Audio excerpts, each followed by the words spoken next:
اعوذ باللہ من الشیطان الرجیم بسم اللہ الرحمن الرحیم۔ السلام علیکم اسٹوڈنٹس، امید ہے آپ لوگ خیریت سے ہوں گے۔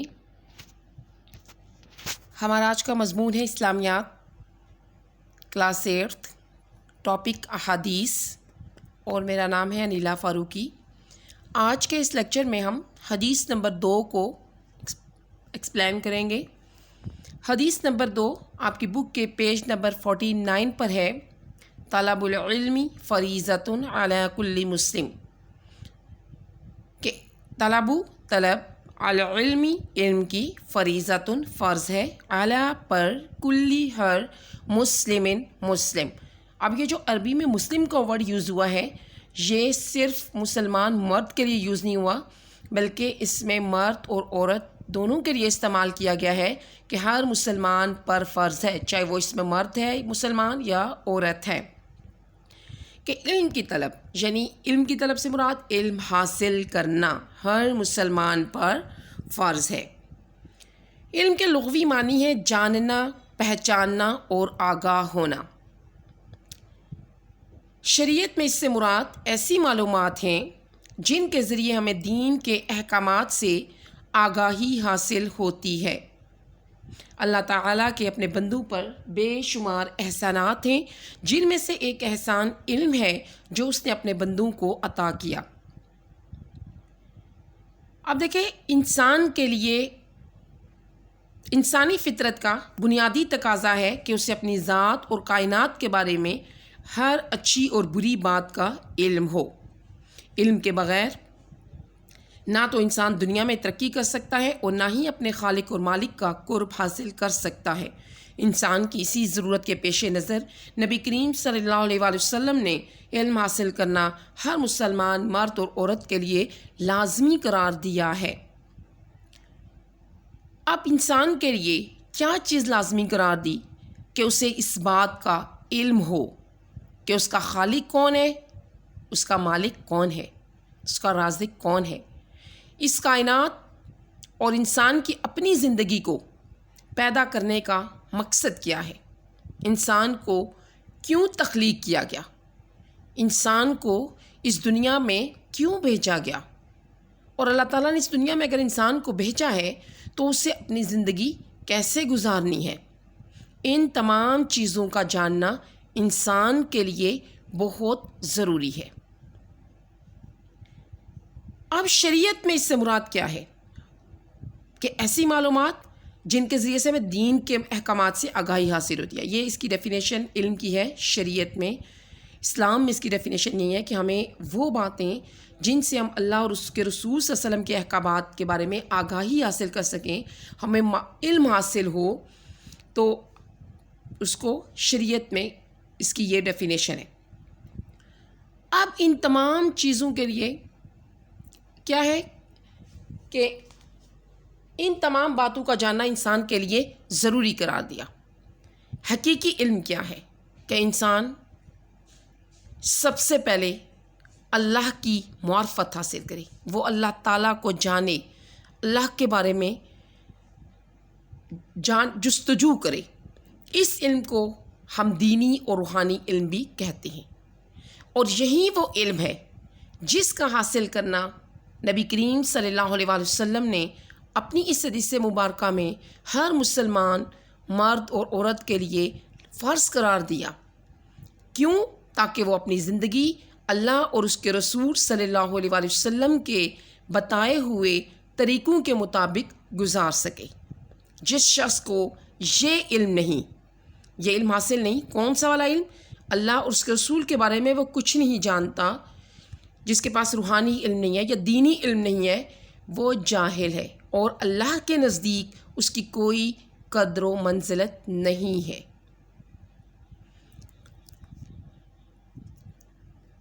اب دینی علم کے علاوہ بھی کچھ اور علوم بھی ہیں، مثلاً سائنس کا علم ہے، میتھس کا علم ہے، میڈیکل کا علم ہے، انجینئرنگ کا ہے، ٹھیک ہے، ان تمام جنگ لڑنے کا علم ہے۔ ان تمام علوم اور فنون کا سیکھنا بھی مسلمان کے لیے ضروری ہے۔ آج کل ہم دیکھ رہے ہیں کہ غیر مسلم قومیں جو ہیں وہ دنیاوی علوم و فنون میں بہت زیادہ ترقی یافتہ ہیں، اور اسی علوم و فنون کی وجہ سے وہ دنیا پر حکومت تو کر رہی ہیں، لیکن وہ دینی علم سے محروم ہیں، اس لیے انہیں دنیا میں امن و سکون نہیں ہے۔ اب مسلمانوں کو کیا چاہیے کہ پہلے تو وہ صحیح معنوں میں مسلمان بنیں، اپنے دین مذہب کا علم حاصل کریں جو ان کے لیے فرض قرار دیا ہے، پھر وہ جدید علوم و فنون، سائنس اور ٹیکنالوجی میں مہارت حاصل کریں۔ اس صورت میں وہ دنیا میں امن و سکون بھی حاصل کر سکیں گے اور دنیا میں غلبہ بھی حاصل کر سکیں گے۔ اب علم کی اہمیت قرآن کی روشنی میں، قرآن مجید میں مختلف مقامات پر حصول علم کی تاکید کی گئی ہے۔ علم ہی کی بدولت فرشتوں نے حضرت آدم علیہ السلام کو سجدہ کیا۔ علم کی اہمیت کا اندازہ اس بات سے بھی لگایا جا سکتا ہے کہ نبی کریم صلی اللہ علیہ وآلہ وسلم پر جو سب سے پہلے وحی نازل ہوئی وہ علم ہی کے متعلق تھی، کہ نبی کریم صلی اللہ علیہ وسلم پر جو پہلی وحی نازل ہوئی وہ کیا تھی۔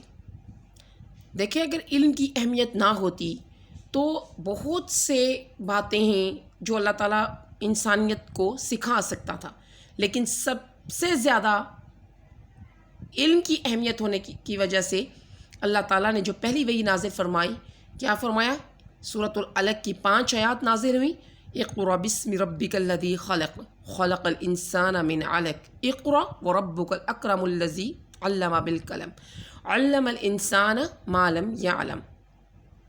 اپنے پروردگار کا نام لے کر پڑھیے جس نے انسان کو جمے ہوئے خون سے پیدا کیا، اور پڑھیے آپ کا رب بڑا کریم ہے جس نے قلم کے ذریعے علم سکھایا اور انسان کو وہ باتیں سکھائیں جو وہ نہیں جانتا تھا۔ ٹھیک ہے کہ انسان کو اللہ تعالیٰ یہاں سے بھی ہمیں پہلی وحی سے علم کی اہمیت کا اندازہ ہوتا ہے کہ اللہ تعالیٰ نے پہلی وحی علم ہی کے متعلق نازل فرما دی۔ پھر قرآن مجید میں ایک اور مقام پر اللہ تعالیٰ فرماتا ہے،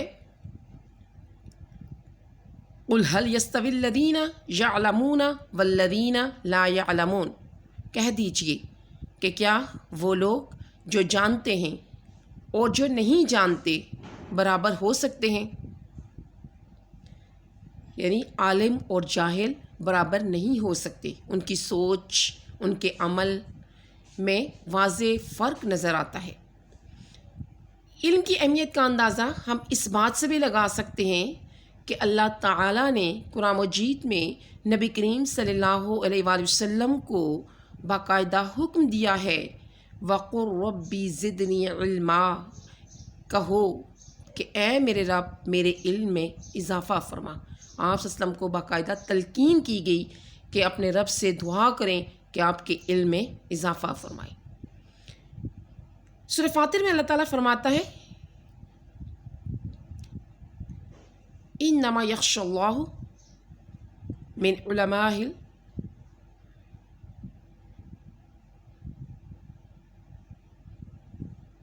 انما یخشی اللہ من عبادہ العلماء، کہ بے شک اللہ کے بندوں میں سے اہل علم ہی اللہ تعالیٰ سے ڈرتے ہیں۔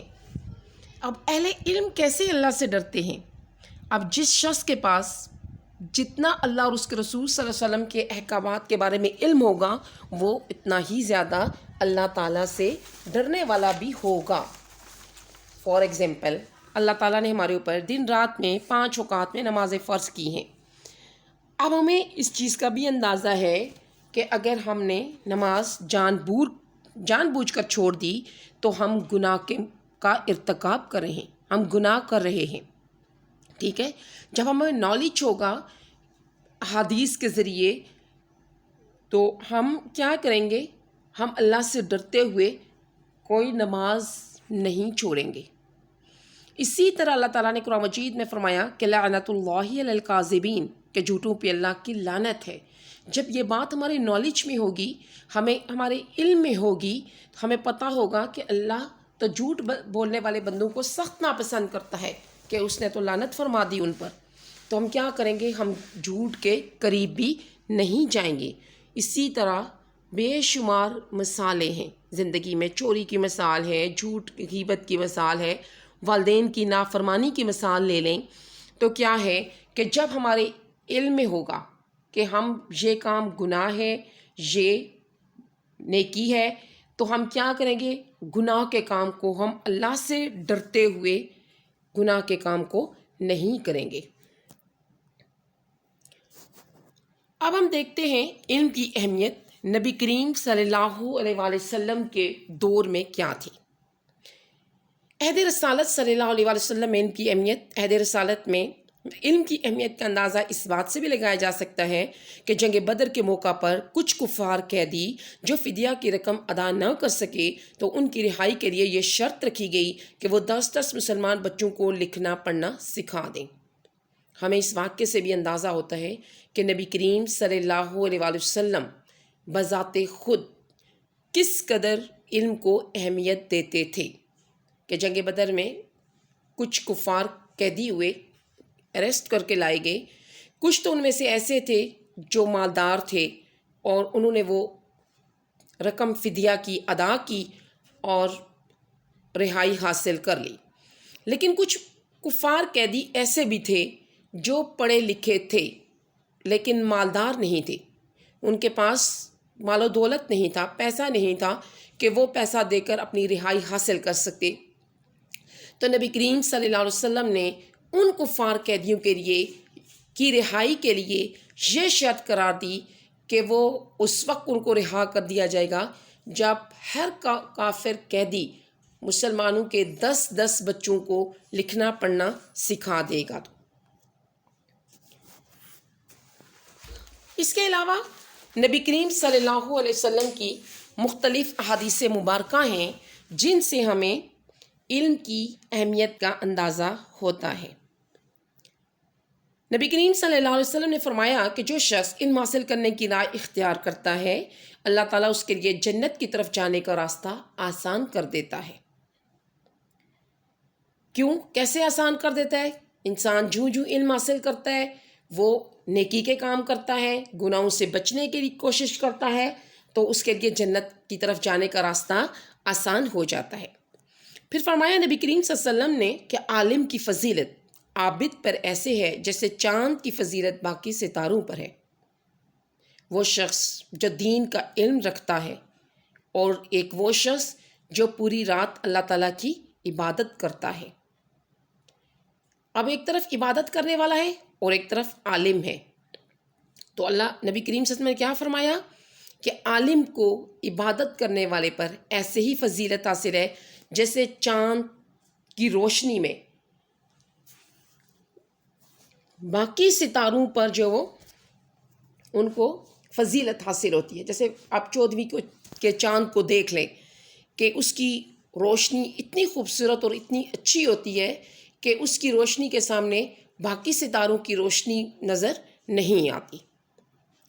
تو علم سیکھنے کے لیے نبی کریم صلی اللہ علیہ وسلم نے کوئی عمر، ہمارے دین میں کوئی عمر مقرر نہیں ہے کہ ہم اسی لمٹ میں رہ کر کہ ہماری اتنی ایج ہے تو ہم نے اسی ایج کے اندر جو وہ علم حاصل کرنا ہے. اس کے بعد ہم زیادہ بڑے ہو گئے، بوڑھے ہو گئے، تو ہمیں اگر دین کا علم نہیں آتا، قرآن نہیں صحیح پڑھنا آتا، تو دین کے احکامات نہیں آتے، نماز کے فرائض نہیں آتے، وضو کے فرائض نہیں آتے، غسل کے فرائض نہیں آتے، بے شمار چیزیں ہیں، اگر ہمیں نہیں آتی تو ہم ان کو سیکھنا چھوڑ دیں. نہیں، نبی کریم صلی اللہ علیہ وسلم نے کوئی عمر مقرر نہیں فرمایا کہ ماں کی گود سے لے کر قبر تک علم حاصل کرو.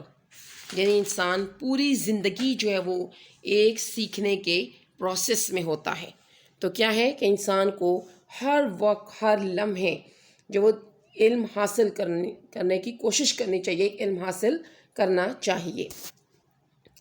علم حاصل کرنا جس طرح مرد پر فرض ہے اسی طرح عورت پر بھی فرض ہے. یہ نہیں ہے کہ مرد لڑکے تعلیم حاصل کریں اور لڑکیاں تعلیم حاصل نہ کریں، جیسا کہ زمانہ جاہلیت میں ہوتا تھا کہ لڑکوں کو لڑکیوں پر ترجیح دی جاتی تھی.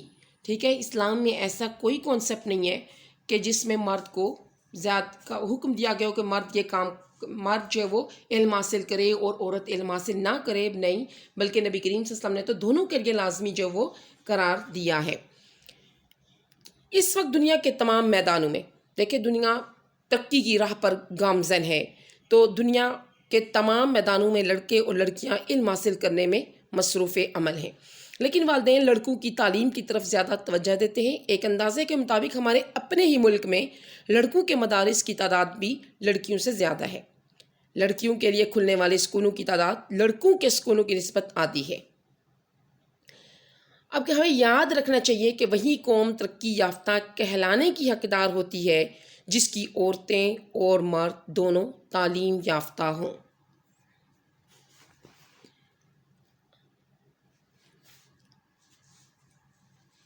امام غزالی کہتے ہیں کہ سب مسلمانوں کے لیے ابتدائی فرائض کا علم حاصل کرنا فرض عین ہے۔ فرض عین کیا ہوتا ہے؟ کہ وہ فرض کہ جس کا ہر حال میں ادا کرنا ضروری ہے، یعنی دین سے ریلیٹڈ۔ اگر ہمیں دین سے ریلیٹڈ کوئی احکامات کا نہیں پتہ، دین سے ریلیٹڈ ہمیں باتیں نہیں معلوم کہ اللہ اور اس کے نبی کریم صلی اللہ علیہ وسلم نے ہمیں زندگی گزارنے کے لیے کیا رولز اینڈ ریگولیشنز بتائے ہیں، تو یہ علم حاصل کرنا امام غزالی کے نزدیک فرض عین ہے۔ اور وہ یہ بھی کہتے ہیں کہ ہر بستی میں، ٹھیک ہے، کہ ایک ایسا عالم دین ہونا چاہیے جو اسلامی علوم و فنون کا ماہر ہو۔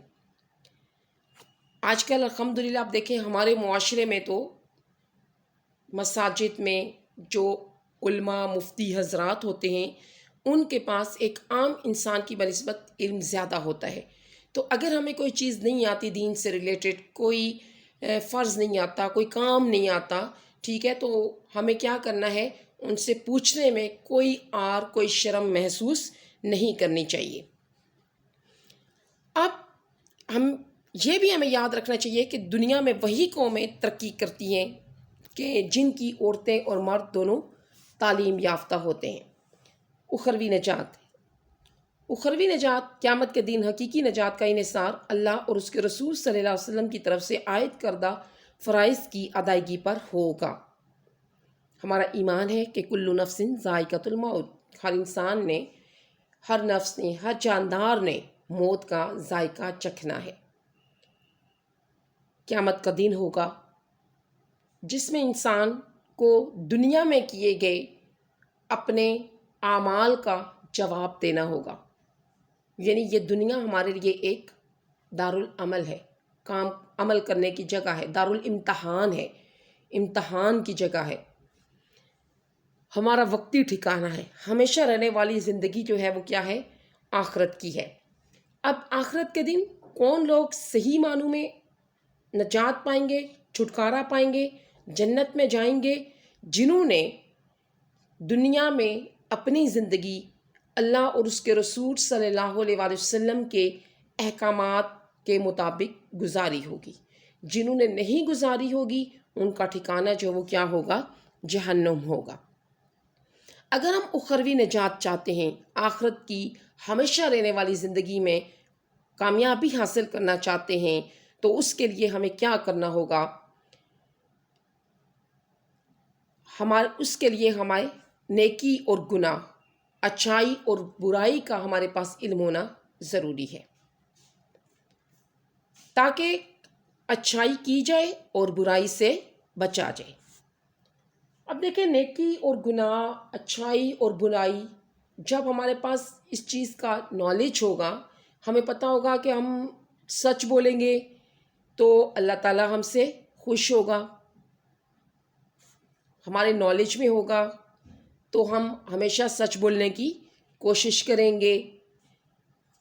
ہمارے نالج میں اگر ہوگا کہ نبی کریم صلی اللہ علیہ وسلم نے فرمایا کہ وہ شخص ہم میں سے نہیں جو بڑوں کا ادب اور چھوٹوں پر شفقت نہ کرے، تو ہم اس حدیث کو ذہن میں رکھ کر اپنے بڑوں کی رسپیکٹ کریں گے اور اپنے چھوٹوں سے پیار اور محبت سے پیش آئیں گے، نماز پڑھیں گے، اللہ اور اس کے رسول صلی اللہ علیہ وآلہ وسلم کے بتائے ہوئے احکامات کے مطابق اپنی زندگی گزاریں گے، نماز پڑھیں گے، روزے رکھیں گے، والدین کی فرما برداری کریں گے، پڑوسیوں کے حقوق ادا کریں گے، رشتہ داروں کے حقوق ادا کریں گے، تو کیا ہے کہ ان تمام حقوق کی ادائیگی کے لیے ہمارے پاس علم کا ہونا ضروری ہے، تاکہ جب ہمارے پاس علم ہوگا تو ہم اچھائی کریں گے، نیکی کریں گے اور گناہوں سے بچیں گے۔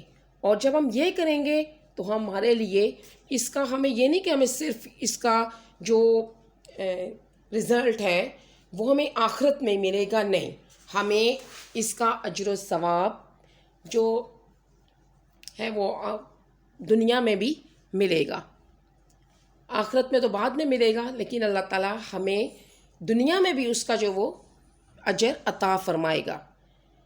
اب دیکھیں نبی کریم صلی اللہ علیہ وسلم، ان کی اہمیت کس قدر ہے کہ نبی کریم صلی اللہ علیہ وسلم اللہ تعالیٰ سے یہ دعا مانگا کرتے تھے، اللہم انی اسألک علما نافعا، کہ اللہ میں تجھ سے نفع دینے والے علم کی درخواست کرتا ہوں۔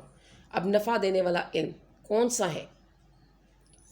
کہ ایسا علم کہ جس سے لوگوں کو کیا پہنچے؟ نفع پہنچے، فائدہ پہنچے۔ اب دیکھیں کہ انسان کی یہ دنیا کی جو زندگی ہے وہ عارضی زندگی ہے، اس کے بعد انسان جو ہے وہ کیا ہوگا؟ کل نفس ذائقۃ الموت، مر جانا ہے، اللہ تعالیٰ کے سامنے اپنے کیے گئے اعمال کا جواب دینا ہے۔ تو ایسا علم کہ جس سے ہمارے بعد دوسروں کو فائدہ پہنچے، تو ایسا علم ہمارے مرنے کے بعد بھی ہمارے لیے ہمیں نفع دے گا، کیونکہ ہمارا ایمان ہے کہ جب انسان مر جاتا ہے تو اس کا دنیا سے تعلق ختم ہو جاتا ہے، لیکن کچھ اعمال ایسے ہیں کہ جس کا مرنے کے بعد بھی اس کو ثواب ملتا رہتا ہے۔ اب دیکھیں کسی نے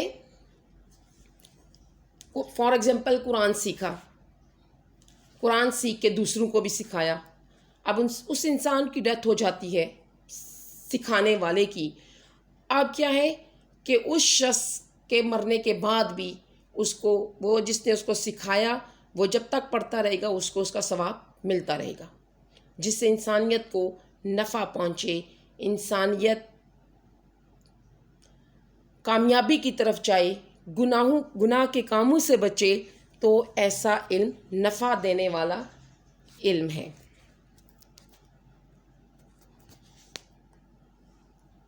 اب ہم دیکھتے ہیں اس حدیث کا ہماری پریکٹیکل لائف سے، ہماری عملی زندگی سے کیا تعلق ہے، کہ اگر ہم اس حدیث پر عمل کریں گے تو ہماری پرسنل لائف، ہماری سوسائٹی، ٹھیک ہے، ہمارے پر کیا اس کے اثرات، کیا ایفیکٹس رونما ہوں گے اگر ہم اس حدیث پر عمل کریں گے۔ یعنی حدیث کیا تھی؟ طلب العلم فریضۃ علی کل مسلم، علم حاصل کرنا۔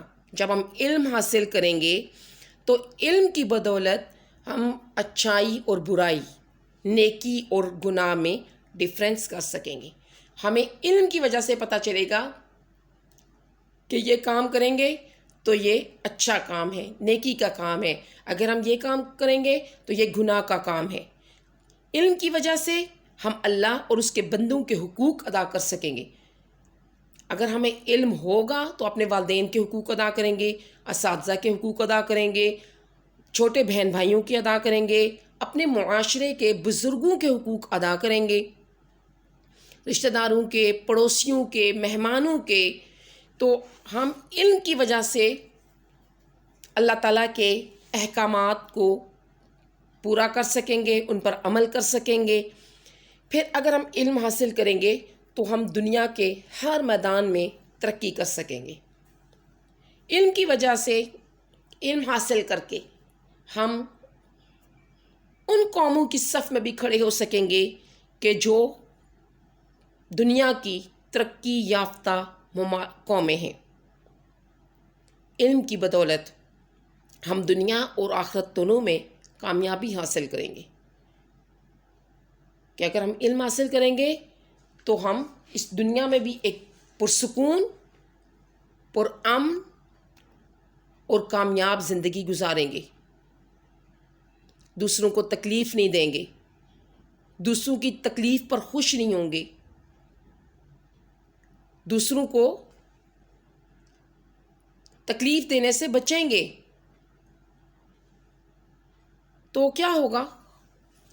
دنیا کے ساتھ ساتھ دنیا کی زندگی میں بھی ہم کامیابی حاصل کریں گے، ہماری زندگی میں امن و سکون ہوگا، اور اس کے ساتھ ساتھ آخرت میں اللہ تعالیٰ کے سامنے بھی ہم سرخرو ہو سکیں گے، کامیاب ہوں گے،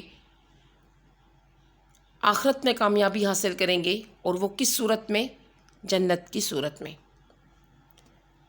تو اللہ تعالیٰ سے دعا ہے کہ ہم سب کو دنیا اور دین دونوں کا علم حاصل کرنے اور اس علم پر صحیح معنوں میں عمل کرنے کی توفیق بھی عطا فرمائے، تاکہ ہم دنیا اور آخرت دونوں میں حقیقی کامیابی حاصل کر سکیں۔ السلام علیکم ورحمۃ اللہ وبرکاتہ۔